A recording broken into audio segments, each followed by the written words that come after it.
Are you a leader who's scaling your business and/or a professional who's supporting a leadership team that is scaling their business? Then you'll want to dive into this episode because we could touch on three really core things when it comes to scaling your business. Common growing pains, the head trash such as the emotions that impact effective decision making, a tip for starting to delegate as you move from founder to CEO, and then we go into, okay, what the heck does right talent and right seat mean, and how you can start to evaluate that for your business so that you can effectively scale. Let's dive in. Welcome back to another episode of The Leader Within. Today, I'm excited to introduce Tish Squillaro, CEO and founder of Candor Management Consulting.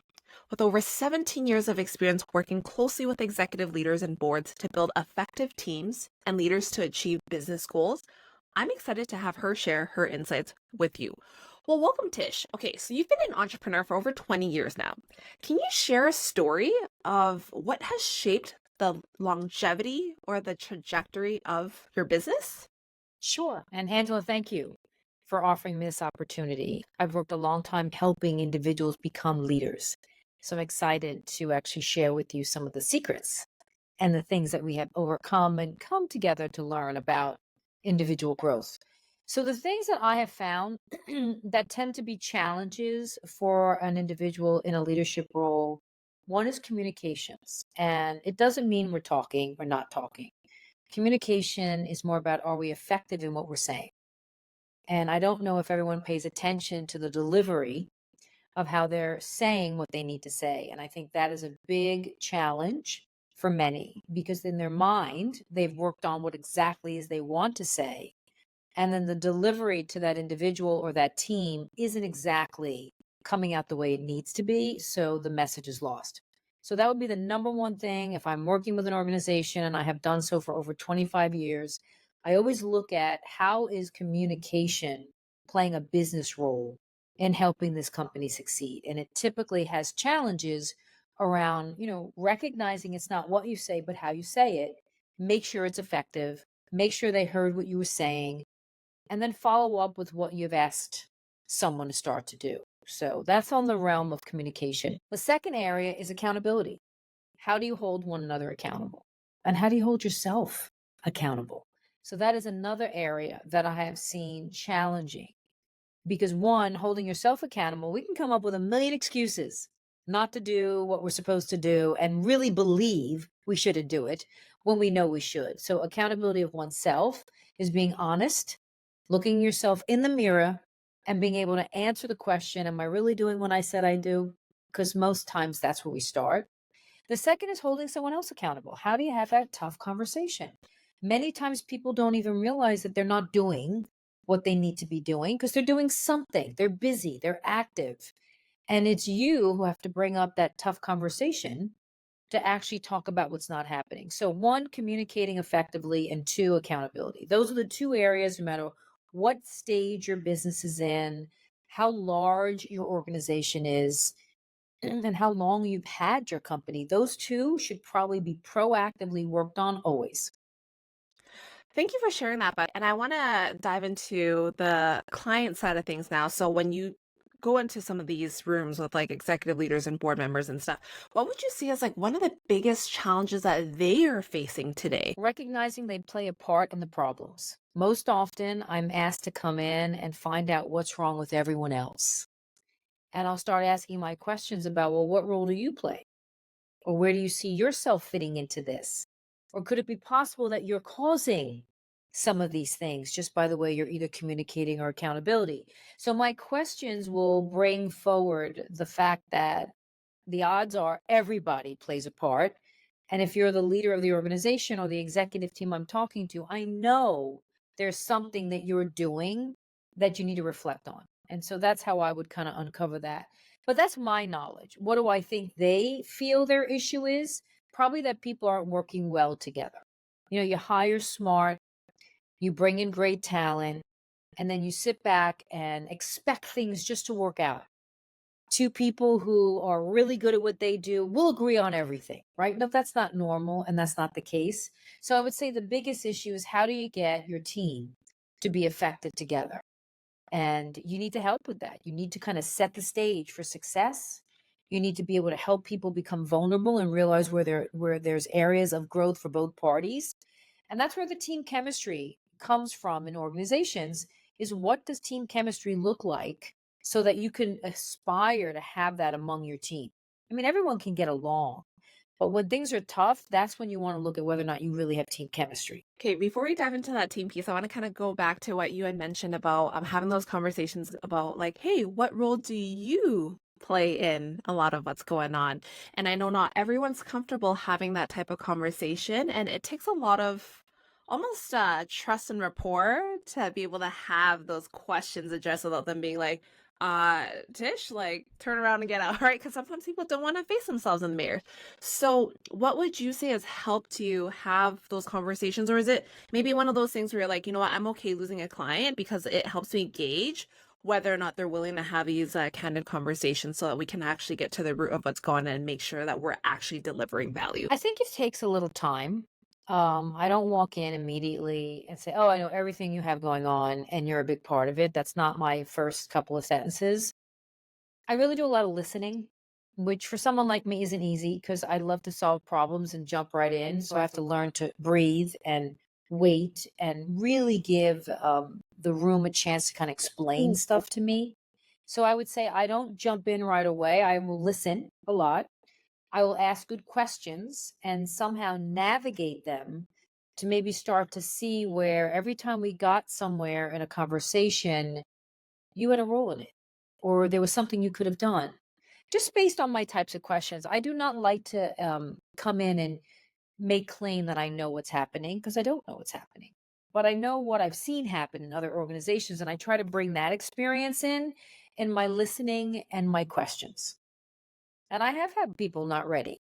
So I would like not to think I've lost a client because I've said something, but I don't think people are always ready to take on the major adjustment they may have to do or that tough decision they may have to make. If they're not ready, it's better that you don't hire me because I'm coming in and we're going to do something. I appreciate that listening piece and not walking in being like, I know everything, right? Because then it also rubs people the wrong way when you do that, even if you do have enough context, depending on how that referral happened, right? And so I kind of want to switch gears now to that team piece that you had alluded to, and specifically the three business scaling challenges and how to overcome them. We're going to start with that head trash piece, right? Because we had kind of touched on the fact that as a leader, you play a role in a lot of what's going on, right? When it comes to the growth of your team and your business. So you've co-authored a book called Head Trash. And so can you tell us about what head trash is and how it impacts a business? So head trash falls under decision making. So one of the 5 elements of every company's growing pain list is how do you make decisions? So I look at that always as one of the areas. Several years ago, I want to say 2007, I co-authored a series called Head Trash. And it really looks at 7 emotions that consistently are the challenged foundation of where that problem's coming from, that lack of action is coming from. And it's typically an emotion. So I find that when you're making decisions, and everyone could argue that, no, my emotion won't make it for me, your emotions are going to play a big part in our decisions. That's what makes us human. And that's what gets us excited. And that's what also makes us angry, right? So you do know your emotion plays a part. And so when you're thinking about what is the emotion that's causing me the challenge in advance, you can actually work through it. So the emotions that I'm working with are everyday emotions. And when you hear them, you can say, oh my gosh, all day long, every day, fear, arrogance, insecurity, control, anger, guilt, and paranoia. Now, I didn't start out with those 7. There were actually 12. But as I started to break them apart and realize where the root cause was coming from, these 7, no matter what challenge a person might have in their own growth, no matter what challenge a business is experiencing, I can point back to one of these emotions, making it part of the problem. And I don't ask people to get rid of their emotions because I do think emotions are important. It is kind of what makes us unique. It makes us humanized. It gets people to build rapport with us and approachable, but it shouldn't control us. So when I look at where the emotion's coming from, I look to see whether it's healthy or unhealthy. And unhealthy is head trash. And that's where the title came from, that it's the junk that stands between you and actually making a good decision. And when I'm working with someone, or even I look at a team, I'm trying to narrow down and identify out of these seven, where is the culprit? Where is that number one or two emotion that no matter what happens, boom, always that thing is in the way? So, for example, control. Controls are really important. I mean, I see most early stage companies need to have a focus and some control. Otherwise, they're constantly reinventing new every day. That's not smart and hard to scale. So control is very important, but when you start to have control where you stifle others, or you have to be involved in every decision, or you need to sign every piece of paper that goes out the door, well, that becomes control unhealthy. And that's the control head trash where you're not delegating, you're not managing through empowering. And so then we'll work on ways to identify first and then come up with a plan to try to manage that emotion so it doesn't cross the line to go from healthy to unhealthy. But that doesn't mean you don't have control. I mean, you still can have control, just don't use it in a way where it's managing you.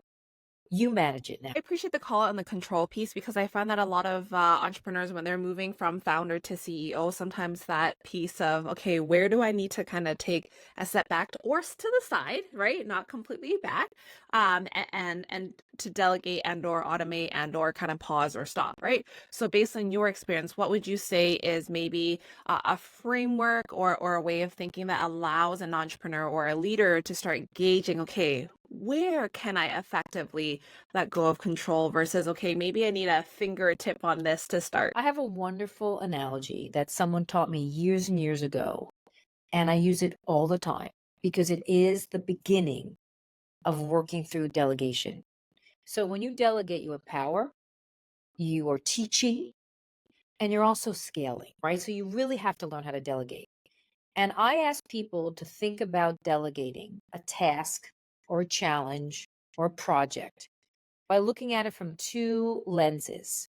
Is this something that can fall under the bucket of, it's like Tupperware? It doesn't break. You can reuse it.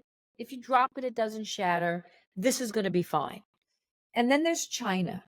So is this challenge or project China that if it drops, it scatters? It is broken and not repairable. So you have now these two columns, Tupperware and China. I want you to take your list of items that you could delegate, but you're so afraid to, and honestly decide, is it Tupperware that it may not be exactly how you do it, but we can still do it? Or is it China and the world would end if you actually gave this out to someone who got it wrong? You start to realize that a lot of the stuff you're working on isn't China. And I'm not saying there aren't a few pieces of China that you should fully make sure you're involved with. But you start to realize when you ask yourself that question, China, Tupperware, you can actually start to visualize where something isn't as critical as you think. That's the beginning of delegating. And as you start to do it, like a new muscle that you learn to use, you start to delegate more and you grow trust in those people you're delegating to that they can handle stuff. And it's a cycle that actually produces great value, but you got to start somewhere. So for me, whenever I see we have control as a challenge, I ask them to take the Tupperware China challenge, figure it out from that lens. And I have people who call me and still use the same language of Tupperware China because it is visual. And when you can get someone to try something that's new or different and they can relate to it, that's how all my coaching is. I'm very common in how I try to give people examples. I'm not extremely clinical. I want it to be real because that's how I want it back to me. Because I need to understand it, I need to see it, I need to be able to grab it and really wrap my arms around it. And that's how I operate. And this has become something so simple, if you think about how simple a way to look at it, but so really invigorating because you can actually start making decisions. And when people start to make decisions, they get more empowered themselves. And that is how I've used the delegation sort of sessions. I love that visual because it's not intimidating at all when you kind of paint it that way, right? And then you gain clarity through that. And I want to tap into now the scaling challenges that you see when it comes to the growing pains, right? So let's just say you're, okay, I'm finally ready to delegate. That means I'm starting to effectively scale as part of this process. And so what would you say is like maybe the top 1 to 3 growing pains you've noticed that a lot of these businesses face? Number one one is right people, right seats, without a doubt. You know, companies grow sometimes faster than an individual's growth. And I have been witness to that often where it's no one's fault that someone is not able to keep up the growth of the business. And you've got to make that decision. So, right people, right seats. And when I'm looking at the right people, right seat, it's not just skill. And I think this is an eye opener and a game changer for people to start to look at when you're thinking about right people, right seat. One, you should know what you're looking for in that role and define it clearly, that you even know what you're expecting in that role, so that whoever you hire or you put into that role, they know what to expect too. But the second is skill and then behaviors. I work a lot on understanding someone's behaviors because skills can be taught or not. It's really very black or white. Either you're able or you can't. But behaviors, sometimes we don't even realize we're not producing them, or that that's what's holding us back. And so when I look at skill and behavior, I'm helping a client or a person recognize you may be able to do this job, but you don't enjoy or respond well to the environment that you're in doing the job. That's going to make it a poor performance. So you do have to marry both. So right people, right seats, looking at the skill and the behavior. And then the last part, which is what I said earlier, is really your focus on how you're making decisions. Are you becoming someone who's a good listener and you can make a very sound decision because you've been able to digest everything? Do you jump the gun and think you have an answer for everything before you know all the facts? And at times that means you're 50% wrong and 50% right. So that would be that other piece is, how are you making decisions, both you as an individual, you maybe as a team, and then you as a company? Because it's going to start with the leadership. And if they make decisions based on fear, then so is everybody else.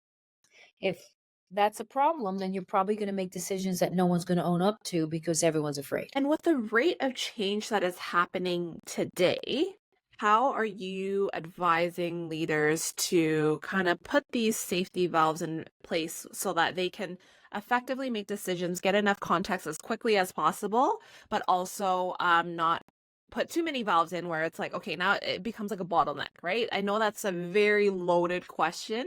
So I'm going to let you take it in whatever direction you feel is appropriate for the context that you have top of mind. Nope. I've never met a company who says they're working slow. So I do think everybody feels their business is in a very fast paced, ever changing environment. And it probably is. It probably is. So there's two things that people have to do. One, you got to be self aware about how you impact situations, because you are going to take you everywhere within that organization, and you're either going to cause a good impact or a bad impact. So the first thing is to really pay attention to who you are and how you interact with others and the impact you make. The other is know your team. If you're in a fast-paced, constant evolving environment, if you don't know the players around the table, how are you able to work with them? How are you able to delegate to them? How do you know they're doing what they're supposed to be doing with each other? You need to have a good pulse on who your team is. And I mean from down to their styles, their skill set, their behaviors, their vulnerability level, which is that team chemistry that I talked about. So when you're thinking about running a business, and we all want fast-paced, ever-evolving companies, so that's probably the company you want, make sure you know yourself and how you impact situations. There's the good side of you, and then there's the you that may cause some chaos. And we all have it, so it's not a deficit, just be aware. And then how do you know your teams? And you need to know the players around you to make sure they're in the right seats, they're collaborating with each other, because no one ever builds a business on one person. Okay, I love that. And you touched on the two aspects of the business scaling challenges, and then the third one a little bit in terms of like a right talent, right seat kind of thing. And I want to dive a little bit deeper now into the right talent, right seat piece. So you talked a lot about how that behavior and skills go hand in hand and how you really take a look at that behavioral fit, right? And I don't think all leaders understand what this actually looks and feels like, right? Because we think very like, okay, these are the tangible skills that I need. But if you are going from like a 10 to 25 person team because of the rate in which you're scaling, what does that even begin to look like, right? Is it first assessing your behaviors and what is complementary to that? Or are you looking at the environment? Like, I would love to dive a little bit into what you've noticed from that space. Well, one, you need some sort of vehicle to help you identify and put a language together that you live with as a company. So your culture. I happen to marry to DISC, but you don't have to use DISC. It's a behavioral profile. There are many out there. There's Strength Finders, Predictive Index, the Caliber, Myers-Briggs. If you go back to probably when you were in college, everyone's been exposed to some sort of evaluate and understand your style.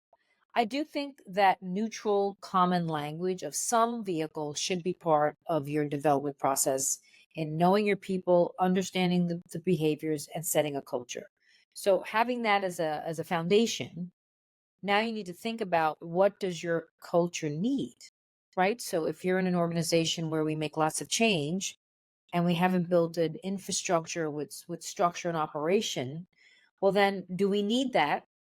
And if we do, then we need to hire people whose behaviors bring that because we're not going to pretend to bring it when we don't have it inside our DNA.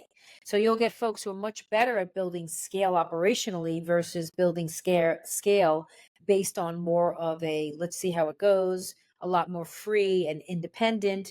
And you need to kind of understand what you want from a company's sort of action plan. And it's only once you can identify what it is you have. So I do think understanding that. And when you're marrying two people in roles, think about what the roles need. Do I need these skills and these behaviors? And then stick to that. And so when you're interviewing or evaluating a talent to find the right person, make sure you know what you're looking for because you want to mirror it against what you're meeting. That should be the same. And once you have that, stick to it because we are going to have a diverse team. There should not be everybody one way, all working exactly in the same exact format. You should all agree that we're going to be unison in how we get to where we're going. But to get there, that working time, not everyone's going to think the same way. So that is one of the elements of recognizing how people are all going to be a little different to get where we need to be, but supportive of the decision once we've made it. And that's really just the follow through aspect of it. And that you mean what you say and you say what you mean. And if you don't have a vehicle of choice to give people tools to know what that language looks like, you're going to have a lot of people confused and running it at their own speed, their own pace, and their own sort of approaches, which then creates conflict and drama. I appreciate the call out on that clarity and having that common language piece, right? Because even earlier you had alluded, it's like, well, if I'm not aware of what is potentially a priority or important or like really impactful to what you're trying to achieve as a business and a leader, I'm doing something. I think that I'm accomplishing what I'm supposed to do, right? Right. Until we're on the same page. And even the disc piece where I'm like, to see like those light bulb moments go off or just like, oh, that's why I didn't click. I use air quotations for those who are tuning into the audio version, is because it's like you didn't realize that that's what they needed in the communication when you were Right. executing something, but you thought that, oh, well, if this works for me, it should work for them technically, right? So as we slowly wrap up our conversation, when it comes to unleashing the potential of individuals and organizations, what's the first thing that comes to mind for you? Well, one is knowing what they need.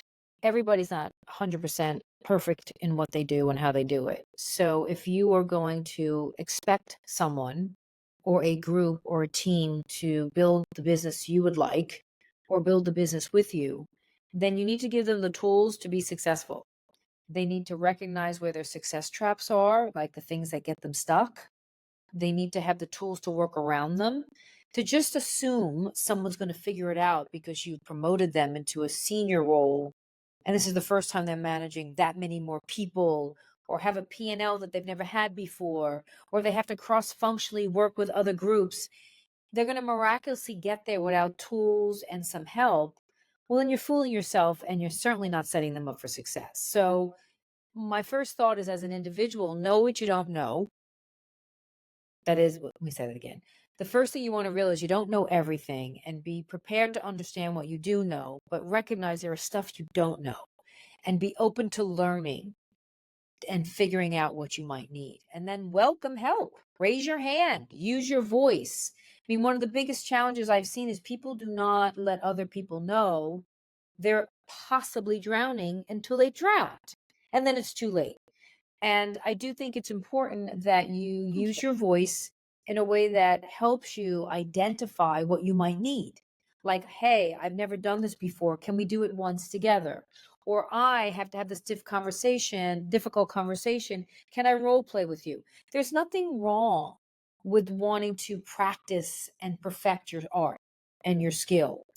But I think today people are not comfortable being vulnerable because it's tough out there. I mean, there sometimes people don't know how to handle it.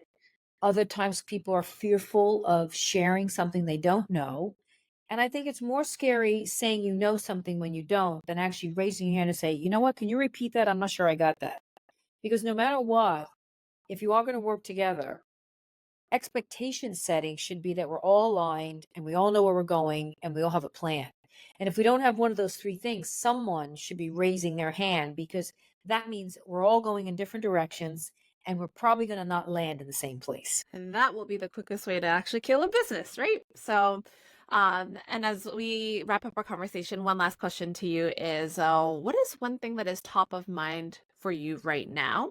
So really a way for our audience to understand how could they potentially help you or understand what it is that you really, really, really want to drive home right now and help them with. Well, I think it's something very simple. It's not what you say, but how you're saying it. I do think globally, as a world and a human race, if we thought before we spoke a little more often on the impact, whatever it is we're going to say is going to have, we may revisit how we say it. I never say to anyone, you should not deliver that message. I never say you are not supposed to deliver this kind of message. I say, how are you going to deliver it? How do you think is the best way that that person should hear it so they can actually digest it and take it as a positive, either a way of doing something differently or bettering themselves?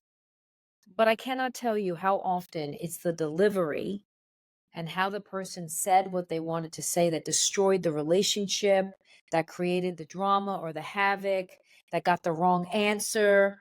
And so, yes, something very simple, something my mother said to me probably when I was 6 years old, and I rolled my eyeballs because I thought it was just another annoying thing my mother was telling me. And I use it now on my children and I use it in my business. It's not what you say, but how you say it. So pay attention and think before you say it. Thank you so much for sharing that insight because I believe that's applicable both, like you said, in life and in business. And sometimes I think organizations kind of tiptoe around, oh, should we share this bad news with our team? Should we not? And then it doesn't create space for them to help co-create solutions with you and ultimately save you from maybe some of the quote unquote catastrophes that you could have otherwise avoided. So Tish, thank you again for sharing your insights and your story. And to everyone else that's tuned into another episode, thank you so much for your time and attention. It means more to me than you'll know, and I can't wait to stay in touch with you on my next episode. Till then, stay safe.